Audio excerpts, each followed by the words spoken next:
Delineation of minority definition for climate change, shifting our focus to the wealthy few. My name is Tiffany Blatnick. What is the problem? The issues facing minority groups globally are fairly complex. So while it may be true that poor or remote minority groups often face significant challenges, especially when it comes to the access to education, family planning, best environmental practices, other minority groups may be lacking in the same, but they're not as visible. Connecting with minority groups can also be challenging. And affluence, while this idea may be fairly controversial, should be considered a minority in terms of population, but not necessarily in terms of their global impact. A minority is defined as a relatively small group of people, especially one that is commonly discriminated against, and they reside in a community, society, or nation. They differ from others in race, religion, language, political persuasion, essentially cultural differences, right? But it's a small group of individuals. So affluence may not be considered a minority in the traditional sense. The concentration of wealth and power remains a significant environmental and societal issue. To accurately define affluence as a minority, it needs to be made clear that unabashed ecological harm should be discriminated against, and thankfully it more often is. So currently, the Nature Conservancy has a project that is a collaboration with Project Drawdown to bring educational resources, family planning initiatives, and best environmental practices to women and children in Africa. Now, while this intention is wonderful, is it working? And what I'd like to do is break down how our current focus can shift to have a better and more profound impact on climate change and environmental sustainability. So essentially, if you look at the graph next to me, there is a list of the biggest contributors to global warming by country. Okay, Africa is not on this list. All right, and a huge focus of the Nature Conservancy is its work in Africa currently. So who causes the most harm? Well, I know I've hinted towards that. So let's talk about the technical gap, okay? So what does the data show? So roughly 40 million people, the top 0.49%, are responsible for 14% of lifestyle-related greenhouse gas emissions. So for those who are within this 40 million people, the way that they choose to live their lives is contributing significantly to climate change and to ecological decline. In stark comparison, 4 billion people, okay, or around half of folks who are on the bottom half of earners contribute about 10% of this type of environmental impact. Okay, so we're talking about a small amount of people making a huge impact, and then a huge amount of people making a fairly small impact. So for those top percent of income earners, they contribute up to 43% of environmental impacts simply by choice. Okay, this is huge. If you look at this graph next to me, the poorest 50% are responsible for such a small amount, right? And while our efforts for projects like that is currently in Africa are wonderful in their intentions, they're missing the forest for the trees. Okay. So how do we fill this gap?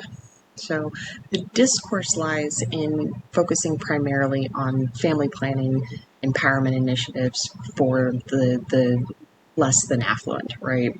But it doesn't address the biggest impact on the greater good. Given that affluent individuals have an immense influence on environmental health, as well as access to a lot of resources, we need to consider what the global expectation is. Okay, if you look at the map next to me, so estimated deaths attributed to climate change. All right, if you look at Africa, most of the people in Africa are significantly impacted by death that is caused due to climate change, essentially. Okay. If you look at those countries that are highlighted in green, keep this map in mind for the next slides, but those folks tend to have very little impact on themselves, right, when it comes to climate change as far as their well-being is concerned, right, their chance at survival, okay? Wow, radical. Some of the solutions that we're looking at are going to focus on not necessarily the deaths in these specific countries, but where are the impacts coming from, okay? Why is the Nature Conservancy right for this job? So, if equity decides how we achieve lasting results and science determines our focus, it is absolutely time that we make a change. So equity is not being seen within our current projects, and the science is being lost and it's not paid attention to. So what is it that I am asking? What I am asking is that instead of simply focusing on projects in Africa, we start focusing on projects in the countries that are causing most of the harm, and specifically those individuals within these countries that are at those top percent of earners. Now, if you look at this map here, remember the original one that I showed you, where deaths are, right, and where deaths are not. If you will notice, this is not the same map, but it looks very similar. And what's going on here essentially is that the median wealth per adult around the world tends to be in the same places that folks are not experiencing the types of detrimental effects that climate change is having on others. Australia, right there, is black at this point, and that is because they are contributing an enormous amount, the largest amount, when it comes to ecological impacts. Okay. Now, wealthy folks tend to live essentially wherever they'd like to, right? But we're talking about those folks who have enough wealth to make choices within their lifestyles that contribute to ecological harm at a higher rate, okay? And then those folks who do not have access to resources are the ones that are being significantly impacted by everyone else's choices, by a select few. So what I think could be possible would be to, instead of just considering charity type programs that look at education and best environmental practices and family planning initiatives for those in disadvantaged groups, we start shifting the focus to those groups that have affluence. What I think might be helpful would look at net zero initiatives requiring individuals and their households to essentially become net zero, right? Their businesses as well, require coursework to educate them on how these net zero initiatives can be met, right? And give them access to resources so that they can actually make this happen. I think that family planning would be important so that they can understand not only their own ecological impact, but the potential ecological impact of their children, and how to educate their children from a very young age about the choices that they can make to make a better impact on the planet instead of continuing to make poor lifestyle choices. Significantly higher taxes would allow for the distribution of wealth to fund these types of projects, along with projects like the one in collaboration with the project in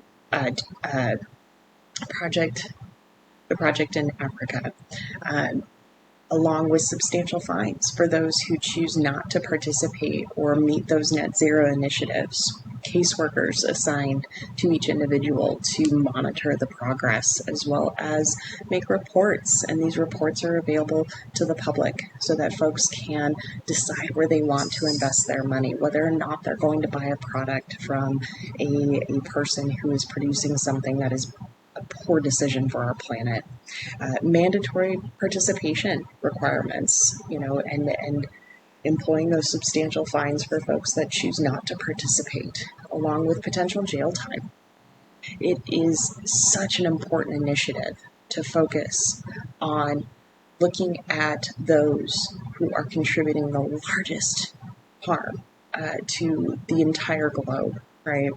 While there may be some effort by the wealthy to purchase energy efficient appliances and organic produce and Teslas, they don't seem to understand, and their efforts in this matter, they're not regarding the overall consumption that they have, their lifestyle choices, and what that impact is doing to the entire globe. Thank you so much for your time.